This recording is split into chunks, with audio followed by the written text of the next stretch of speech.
자, 오늘은 여러분들하고 아주 유명한 단테 신곡을 가지고 이야기를 나눠보도록 하겠습니다. 뭐 단테 신곡을 모르시는 분은 아마 없으실 겁니다. 그만큼 유명한 작품인데, 하지만 언론에서 만약에 읽지 않았으면서 읽었다고 거짓말한 소설, 책은 뭐냐라고 설문조사를 실시한다면 아마 10위 안에 언제나 꼽힐 겁니다. 사실 제목부터 우리를 압도하죠. 신곡? 신들의 코미디, 신들의 이야기, 사람 사는 이야기도 하기도 바쁜데 신들 이야기라니. 하지만 읽어보셨으니 아실 겁니다. 하나도 어렵지 않지요. 게다가 신들의 이야기가 아니라 바로 인간들의 이야기. 그리고 13세기 이탈리아 작가인 단테 알리기에리가 쓴 그 작품이 21세기 대한민국에 사는 우리들에게도 마치 우리 곁에서 이야기하듯 우리에게 현실감을 줍니다. 신곡은 신들의 이야기가 아니라 우리들의 이야기. 그것도 아주 멀리, 시간적으로나 공간적으로나 멀리 떨어진 우리들의 이야기처럼 우리에게 읽힌다는 것. 바로 거기에 신곡의 매력이 있습니다. 하지만 그런 시공을 뛰어넘어서 우리에게 이야기를 건네는 작품이지만 그 신곡이라는 작품이 태어난 시대적 배경에 대해서는 우리가 좀 알아볼 필요가 있을 겁니다. 단테 알리기에리는 1265년 이탈리아의 피렌체에서 태어나서 1321년 라벤나에서 사망했습니다. 피렌체 하면은 당시 베네치아, 그다음에 베네치아 등과 제노바 등과 함께 가장 전성기를 누리던 번영하던 그런 도시국가 중에 하나지요. 바로 그가 살았던 13세기 말부터 14세기 초 그 시기는 유럽 역사에서 아주 중요한 시기였습니다. 유럽의 중세 봉건 사회가 기울기 시작하고 르네상스라고 하는 새로운 기운이 싹 트던 시기였던 거지요. 르네상스 새로운기란 뭘 얘기하냐? 중세 말기를 말합니다. 그렇다면 그 중세는 언제 시작되었냐? 대개 학자들은 476년 서로마 제국이 멸망하던 때, 그때를 바로 유럽 중세의 시작으로 보고 있습니다. 자, 그럼 중세를 마감하고 르네상스가 시작되었다. 그러면 여러분들한테 곧 떠오르는 단어가 있을 겁니다. 암흑기라는 단어. 유럽의 중세는 암흑기다라는 말, 이런 말 많이 들어보셨을 겁니다. 그래서 제가 단도직입적으로 말씀드리죠. 유럽의 중세는 절대로 암흑기가 아닙니다. 유럽인들 스스로 유럽 중세를 암흑기라고 규정한 데는 아주 복잡한 속사정이 얽혀 있습니다만 오늘 그 이야기는 생략하고 기회가 되면 말씀드릴 수도 기회가 있겠죠. 다만 중세는 암흑기가 아니라 실은 유럽 문명이라는 새로운 문명이 탄생한 시기, 유럽 문명의 기초가 다져진 시기라는 것만 단정적으로 말씀드리겠습니다. 그렇다면 그렇다면 중세에 다져진 유럽 문명의 특징이 무엇일까요? 유럽 중세, 더 나아가 유럽 문명을 하나로 묶을 수 있는 중심축, 구심점이 무엇일까요? 바로 가톨릭입니다. 유럽은 여러 민족으로 이루어져 있지만 가톨릭 공동체로서 한데 묶여 있었고 그런 가운데 로마 교황이 정신적, 종교적 구심점이 됩니다. 즉 세속적인 질서는 군주가 담당하고 정신적인 가치와 질서는 기독교가 담당한 사회, 기독교 중에서도 개톨릭이 담당한 사회, 그 사회가 바로 유럽입니다. 왕권과 교권이 각기 양날결에서 작동하던 곳, 그것이 바로 새로운 유럽 문명이었습니다. 하지만, 하지만 그런 양날개가 언제나 이상적으로 작동할 수는 없겠죠. 각 민족, 왕가 간의 갈등은 끊이지 않았으며 교권과 왕권 간의 권력 다툼도 끊이지 않았으니 그 둘이 사이좋게 세속 권력과 종교적 권력을 나누어 가지고 평화롭게 지낸 적은 드물었습니다. 중세 유럽의 역사는 바로 이 이원적 가치와 질서 간의 대립과 갈등과 봉합의 역사입니다. 그리고 교황권이 끊임없이 왕권을 넘보면서 왕권과 충돌하던 사회, 그것이 바로 유럽 중세라고 보면 됩니다. 그렇게 유럽의 중세가 시작되었는데 그런 중세를 맞이한 이탈리아의 운명은 좀 묘합니다. 어찌 보면 퇴행했다라고도 볼 수 있는데 왕년의 로마 제국의 영광을 뒤로 한 채 로마는 다시 작은 나라들로 분열됩니다. 단지 로마 교황청은 국권이 남아서 유럽의 정신적 중심 역할을 합니다. 그러나 정작 이탈리아 반도는 서로마 제국이 멸망하자 차례대로 동고트족, 동로마 제국, 롬바르드족, 프랑크 왕국의 지배를 받습니다. 그러면서 아까 말씀드렸듯이 이탈리아 반도는 수많은 왕국, 공국, 공화국들로 분열됩니다.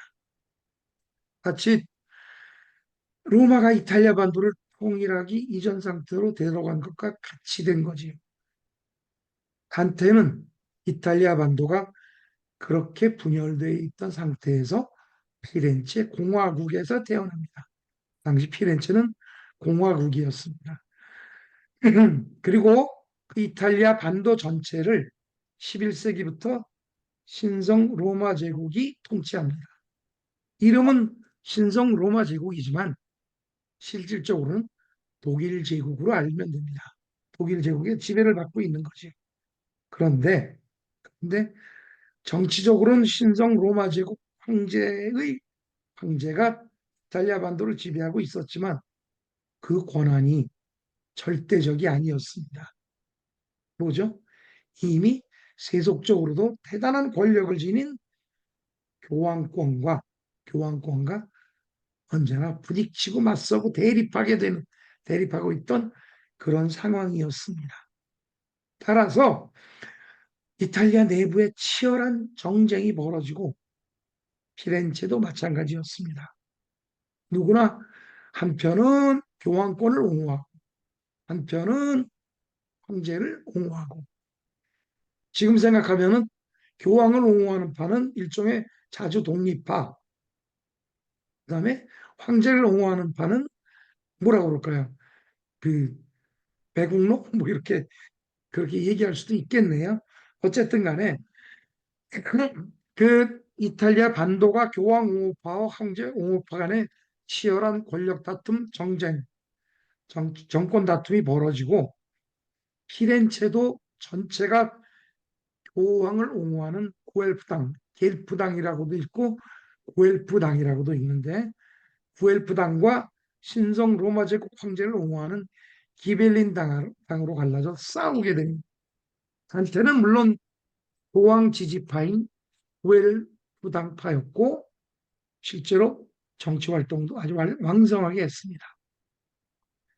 둘이 치열하게 싸운 끝에 피렌체에서는 교황파인 구엘프당파가 승리합니다. 그런데 구엘프당파 승리 후에 당이 둘로 쪼개집니다. 어떻게 쪼개지냐? 일단 교황 지지파가 이긴 다음에 교황에게 더 힘을 실어주자라고 주장하는 파와 자유와 독립을 끝까지 외치는 그런 파와 둘로 갈라집니다. 그래서 자유의 함성을 끝까지 몰고 간 파가 백파, 교황으로부터도 더 많은 자유를 얻어야 된다라고 하는 공화주의 이념을 끝까지 주장한 게 백파이고, 교황의 역할이 강화되기를 지지한 파가 흑파입니다. 반대는 백파였습니다. 더 많은 자유를 얻기를 원하는 쪽으로 편을 들었던 거지요. 근데 불행히도 흑파가 승리합니다. 한때는 당연히 박해를 받게 되고 망명길에 떠나게 되는 거죠. 이 여러분들이 신곡을 읽으면은 저 교황이라든지 추기경이 지옥에서 고생하는 부분이 나와서 상당히 의아하게 생각하는 분들이 많았을 겁니다. 특히 성당 다니시는 분들은 고개를 갸우뚱할 수밖에 없었을 텐데, 바로 그때 그 정쟁 중에 흑파였던 인물들이 무수히 나옵니다. 실은 제가 추격하면서 그 인물들은 많이 뺐습니다. 이탈리아 역사 연구가들이라면 흥미롭겠지만 우리 역사가 아니니까 그 읽기에 방해만 돼서 생략을 했는데, 어쨌든 근데 그 결과 단테는 1310년부터 유배 생활에 하게 되고 결국 고향 피렌체가 아닌 라벤나에서 1321년 사망합니다. 그리고 신곡을 그 유배 생활 중에 집필해서 출간했으니 유배나 고난은 언제나 창작의 산실이기도 한 모양입니다. 물론 그 구상은 훨씬 오래전에 했지요. 참고로 그 지옥, 연옥, 천국편 중에 천국편은 단테가 사후에 죽은 후에 출간되었습니다. 자, 단테 신곡이 태어날 때까지 역사적 상황이 바로 지금까지 말씀을 드린 바와 같습니다. 이제 작품 안으로 들어가서 조금 작품을 살펴보기로 하죠. 물론 줄거리를 소개해 드릴 생각은 없습니다. 다만 신곡을 조금 재미있게 읽을 수 있는 안내를 해드리는 정도. 신곡을 읽으시면서 아마 반가우실지도 모르겠습니다. 바로 얼마 전에 읽었던 아이네이스 작가 이름이 등장하죠. 베르길리우스. 베르길리우스는 단테를 천국 입구까지 인도하는 스승이요 정신적 아버지 역할을 합니다. 그 우리가 이미 아이네이스 읽었으니까 베르길리우스가 왜 단테에게 저승 안내하는 역할을 받게 된 것인지 덧붙여 말하지는 않겠습니다. 그 바로 베르길리우스의 아이네이스의 아이네이아스가 저승을 방문하는 장면이 나오죠. 아버지 안키세스를 만나서 조국 트로이의 미래를 눈앞에 그려 보이는 그런 장면이 나왔는데, 베르길리우스를 스승이자 안내자로 삼은 것은 바로 그 때문입니다. 다만 1400년 전에 살았던 작가를 지금 현재 작품을 쓰면서 스승이자 인도자로 삼은 단테의 그 긴 호흡이 조금 부럽긴 합니다. 그리고 베아트리체란 이름도 여러분들 익숙한 이름이죠. 영원한 뭐라고 진정한 사랑, 뭐 이런 순수한 사랑, 그런 대명사로 가끔 인용되는 인물인데, 이 베아트리체는 단테를 단테를 천국까지 인도한 그야말로 영혼의 안내자입니다. 그런데 실질적으로 단테는 베아트리체를 생전에 두 번밖에 못 만났습니다. 그것도 처음에 만난 건 9살 되던 애에 만났고, 베아트리체가 한 살 아래였습니다. 그리고 9살 되던 애, 8살 되던 베아트리체를 만나가지고 어떻게 됐냐? 한눈에 반해가지고 단번에 사랑하게 되지요. 그리고 만났냐? 못 만났습니다. 그리고 9년 후에 우연히 길에서 만나 정중한 인사를 받고 지극한 행복을 느끼게 됩니다. 그리고 그녀를 영원한 여성으로 마음속에 간직하게 되는 거지요. 물론 현실 속에서 베아트리체도 다른 남자와 결혼하고 단테도 다른 여자와 결혼합니다. 그런데 베아트리체는 결혼 2년 만에 24세의 나이로 요절합니다. 그러니까 베아트리체하고 단테는 속세에서는 단 두 번 만났다는 인연밖에 없습니다. 그런데 그 베아트리체가 신곡에서 단테를 구원으로 이끄는 천상의 여인으로 나옵니다. 구원의 길을 나선 단테를 올바로 인도하도록 베르길리우스를 단테에게 보낸 사람이 바로 베아트리체입니다.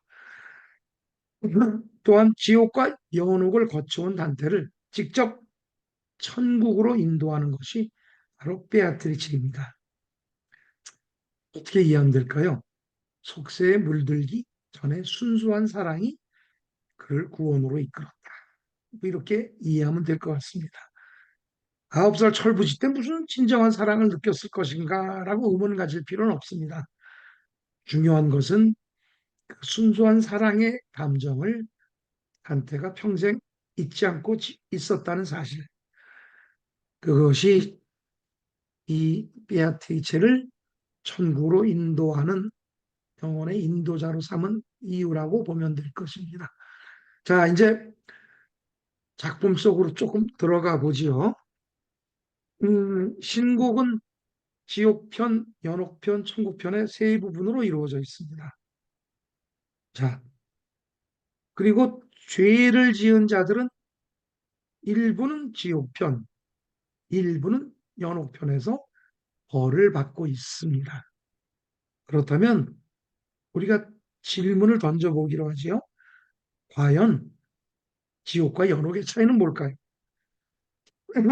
두 곳 다 지상에서 비슷한 죄를 지은 인간이 사후에 형벌을 받는 곳인데 그 결정적인 차이는 무엇일까요?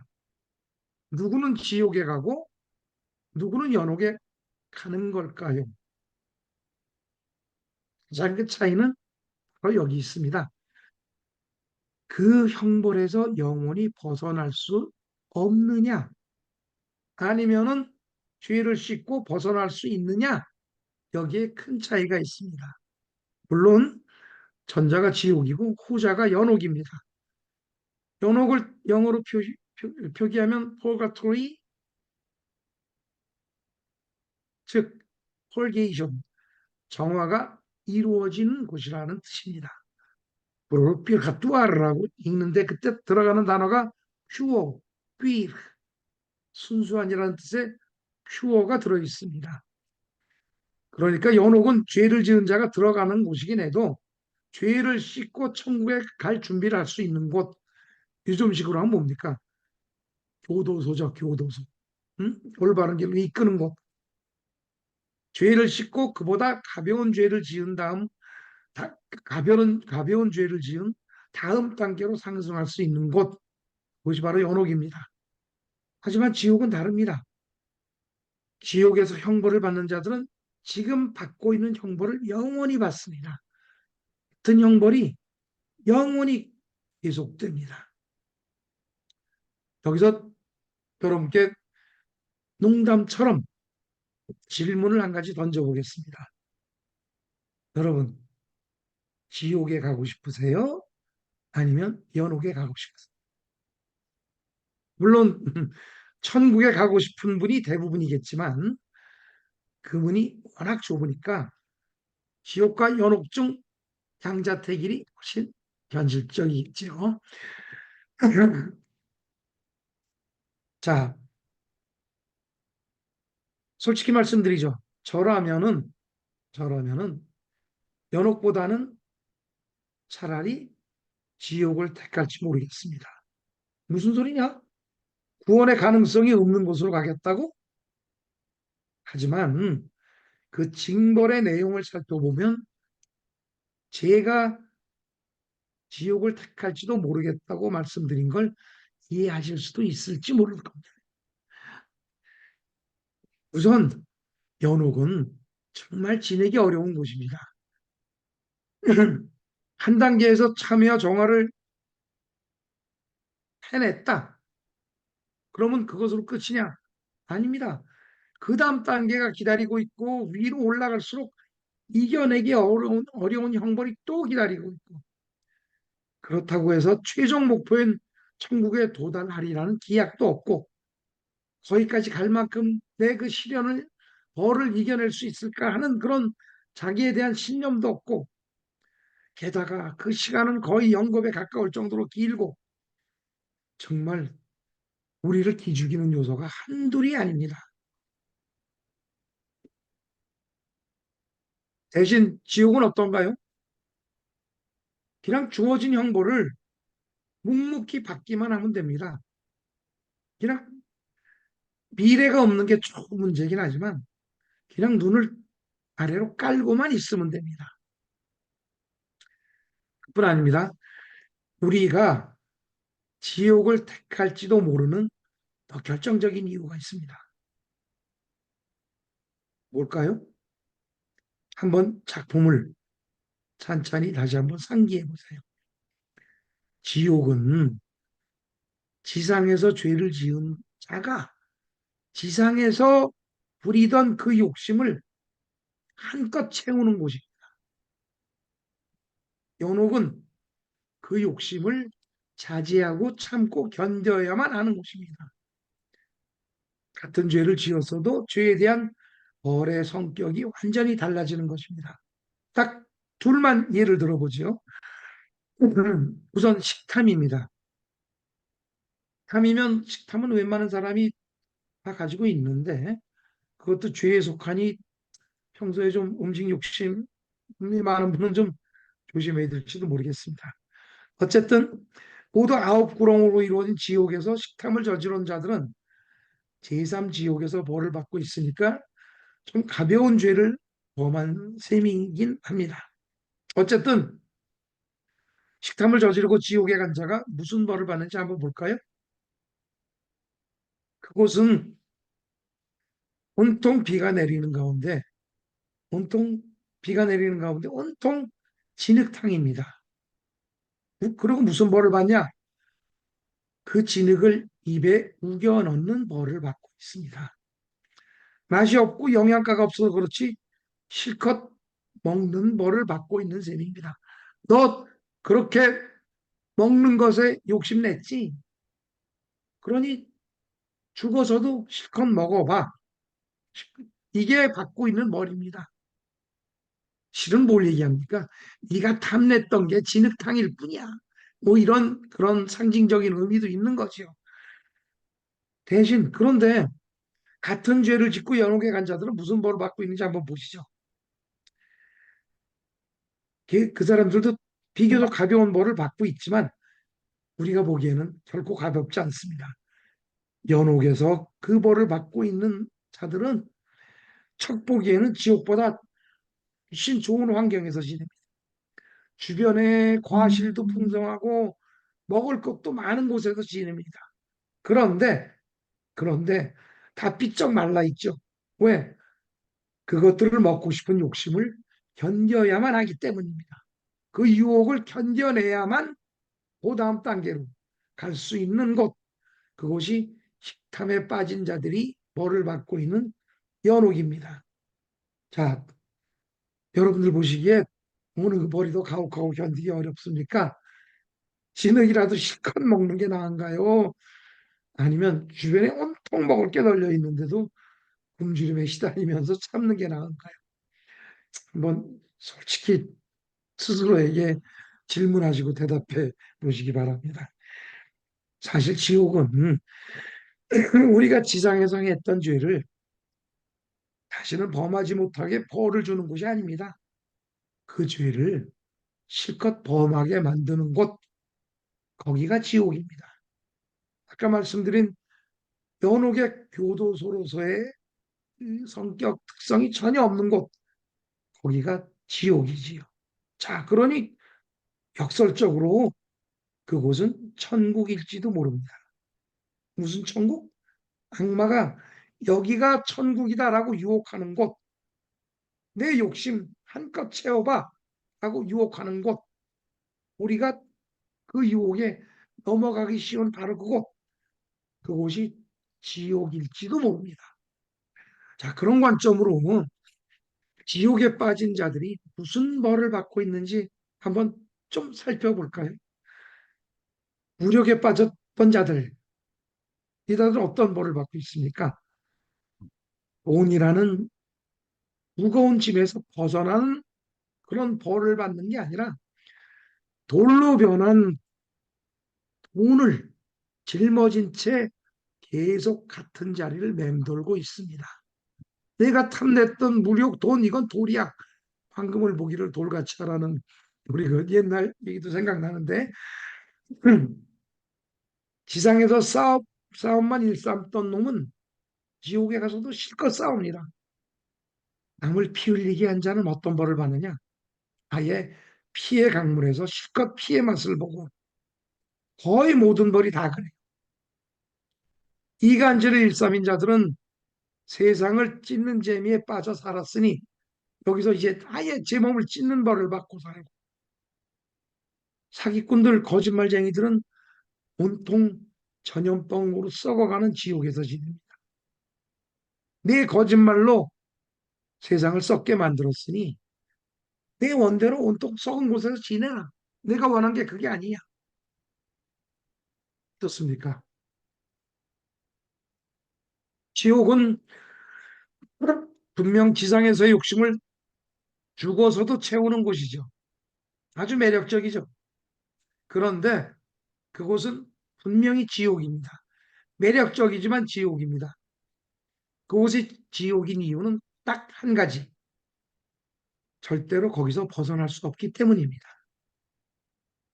다른 가능, 그, 다른 가능성은 절대 없이 그 형벌이 영원히 계속되기 때문입니다.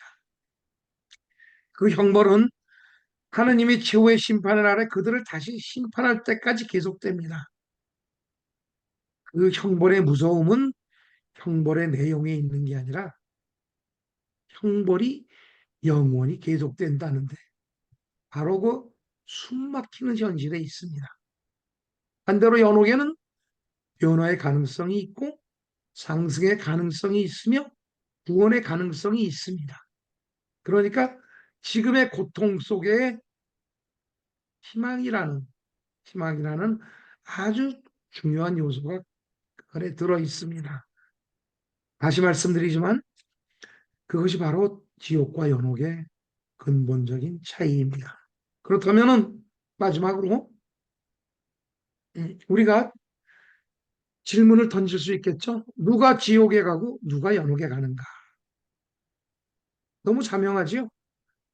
지옥에 가는 자는 그 욕심밖에는 눈에 보이는 게 없던 자입니다. 세상이 어찌됐건 남이 어찌되건 자신의 욕심에 눈멀어 있던 자는 지옥에 갑니다. 그들에게는 죄의식이라는 게 애당초 없습니다. 반면에 죄를 짓긴 짓되 내가 왜 이러지? 이러면 안 되는데? 라는 망설임을 가졌던 자, 그런 죄의식이 있던 자는 연옥에 갑니다. 바로 그 죄의식이 연옥에서 죄를 씻는 원동력이 됩니다. 썰적으로 말하자면 인간은 누구나 잘못을 저지르지요. 그러나 잘못을 저지르고 조금이라도 캥기는 구석이 있으면 연옥에 간다고 해도 됩니다. 그러니 조금 안심이 되죠. 우리는 웬만한 사람은 되게 잘못을 저지르면 좀 캥기게 되어 있으니까요. 어쨌든 지옥이건 연옥이건 모두 우리가 죽은 다음에 가는 곳입니다. 그러나 지옥으로 가느냐 연옥으로 가느냐 아니면 단테처럼 베아트리체의 인도를 받아 천국에 이르느냐는 살아생전 우리가 한 행동에 따라 결정됩니다. 뭐 단정짓듯 그렇다는 게 아니라 적어도 단테의 신곡에 의하면 그렇습니다. 그렇다면 지옥은 이 세상과 분리된 곳이 아닙니다. 이 세상과 긴밀하게 연결되어 있습니다. 아니, 그뿐이 아니라 실은 인간 사회에서 인간이 범할 수 있는 온갖 악덕이 집약되어 있는 곳입니다. 우리와 가까이 있는 곳입니다. 그런 생각으로 다시 지옥에서 죄인들이 받는 벌의 내용을 들여다보면 재미있는 구석이 많습니다. 애욕에 빠진 자들 무슨 벌을 받고 있는지 아세요? 보셨으니까 아시겠죠? 바람에 날리고 있습니다. 그렇다면 이렇게 말씀드릴 수 있겠죠? 살면서 바람 피웠으니 바람의 맛 실컷 봐. 요즘하고도 통하죠? 아청꾼들은 무슨 벌을 받고 있나요? 똥물에 처박혀 있습니다. 우린 아첨이나 일삼는 놈들을 보고 뭐라고 욕하나요? 자기도 모르게 이 더러운 놈들이라고 욕하지 않나요? 너무 기가 막히게 통하지 않나요? 재물과 독직을 일삼은 강간오리들은 우리가 속이 시커먼 놈들이라고 욕하는 게 제격 아닌가요? 아니나 다를까 그런 죄인들은 시커먼 역청 속에 처박혀 있습니다. 그러니까 어찌 보면 지옥은 이 세상 복사판이고 그것도 세상이 아무리 변하더라도 변함없는 인간성의 복사판이기도 합니다. 구체적으로 말하자면 인간 사회의 악덕이 집약된 곳이지요. 악덕이라기보다는 실은 본능적인 욕망에 가까운 건데 그런 것이 집약된 곳이 바로 연옥이고 지옥입니다. 말하자면 아주 특별한 악인들만 가게 되어 있는 곳이 아니라 우리 누구나 갈 수 있는 곳, 우리에게 아주 낯선 곳, 특별한 곳이 아니라 우리에게 늘 익숙한 곳이라는 이야기도 됩니다. 아마 그래서 처음 읽었지만 신곡이 제일 재밌었다라고 이야기하는 분들이 많았는지도 모르겠습니다.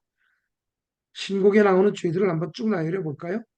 애욕, 식탐, 무욕, 분노, 폭력, 아첨, 탐관오리, 도둑질, 사기, 배신. 이거 너무 인간적인 죄들 아닌가요? 우리 주변에 우리가 늘 목격하는 거 아닌가요? 인간 사회가 존재한 이래 단 한 번도 사라져 본 적이 없는 것들. 바로 이런 게 지옥에서 벌을 받고 있는 죄인들이 지은 죄입니다. 그런데 그 죄는 우리 누구나 한 번씩은 저지른 죄가 아닌가요? 그렇다면 우리는 이미 지옥에 살고 있는 셈인지도 모르지요. 하지만 아까 말씀하셨듯이 안심하셔도 됩니다. 우리가 단테 신곡에 나오는 지옥에 빠질 가능성은 거의 없습니다. 우리 모두가 그런 악덕 중에 하나를 저지르며 살지도 모르지만 또한 그 어떤 욕망에 사로잡혀 죄를 지을 때가 있을지 모르지만 그런 후에는 대개 후회하거나 양심의 가책을 느끼기 때문입니다.